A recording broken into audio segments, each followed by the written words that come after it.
episode of your lecture series tagged The Core Subject. My name is Makinde Abayomi. Today we'll be looking at a topic in mathematics called permutation and combination. Why am I taking this topic?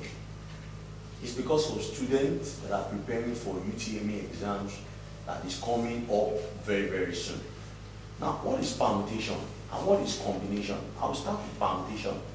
Permutation can be defined as the arrangement of objects taking into consideration different accounts.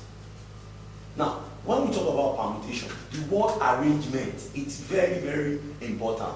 For example, I'll take this good illustration to explain what permutation is all about. As we all know, we have the first three men in this country, the first three men in this country who are the president, the vice president, and the senate president. Now, let's say President Buhari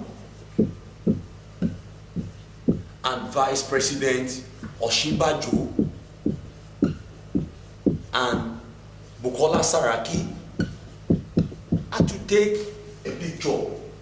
Now, I will represent Buhari with B, I will represent Osinbajo with O, and I will represent Saraki with X.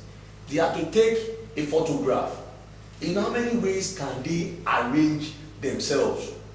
Now, this is one arrangement, BOX. Buhari can stand there, Osinbajo can stand there, and Saraki can stand there. I can decide to have Buhari here, Saraki here, and Osinbajo here. This is another arrangement. I can decide to have Osinbajo here, Buhari here, and Saraki here. This is another arrangement. I can decide to have Osinbajo here, Saraki here, and then Buhari here. This is another arrangement. I can decide to have Saraki here, Buhari here, and Osinbajo here. This is another arrangement. And I can decide to have Saraki here, Osinbajo here, and Buhari here.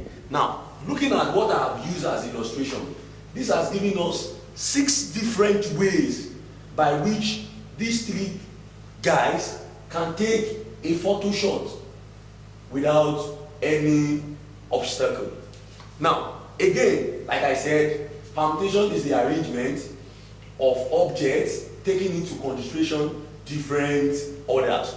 Now, before we move forward, there is this important thing in permutation which is called factorial notation.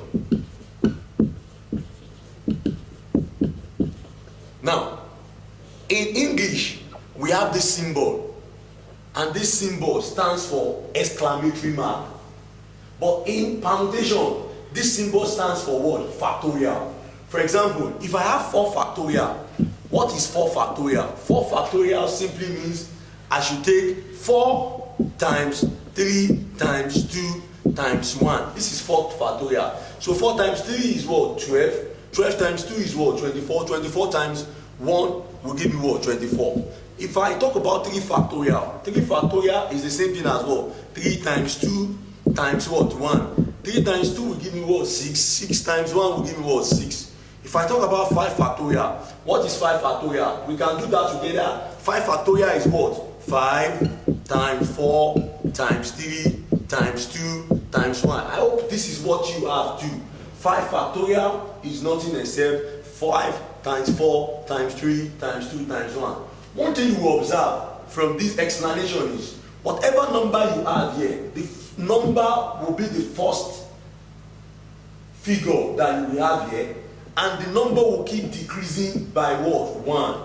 Now, in a simple explanation, simply means if I have n factorial will be the same as n, because your first alphabet or your first number is repeated as the first here, the first number here is repeated as the first number here is repeated as the fourth. So n factorial will be repeated as what? N into bracket what? N minus 1.